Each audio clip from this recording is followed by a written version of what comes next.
অনেকদিন পরে বাইরে বেরিয়েছিলাম। আর বাইরে বেরিয়ে নিজেকে যে কি পরিমাণে স্বাধীন মনে হচ্ছিল, তো ২ বোন মিলে চলে গিয়েছিলাম ইছাপুর বাজারে। বাজারে যাওয়ার কারণ আমার ফোনের গ্লাসটা ভেঙে গিয়েছিল। আর গিয়েছিলাম গোল্ডের দোকানে।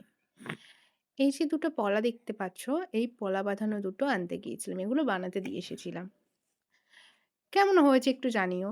এখন যে হারে সোনার দাম বাড়ছে না, এর থেকে ভালো আর পারলাম না। তো আরো কিছু দরকার ছিল সেগুলো মিটিয়ে তাড়াহুড়ো করে আবার ২ বোন বাড়িও ফিরছিলাম। আর ভাবছিলাম এই হয়তো মামা উঠে কান্না করছে। তো বাড়ি এসে দেখলাম না, ও বেশ ভালোই আছে।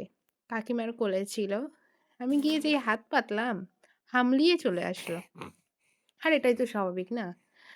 ও সবার কোলে থাকলেও ভালো থাকলেও আমাকে তো অনেকক্ষণ দেখেনি। তো কিছুক্ষণ কেমন করে ছিল, হাসছিল না, কথা বলছিল না। অনেক আদর-টাদর করার পরে তারপর দেখি হাসছে।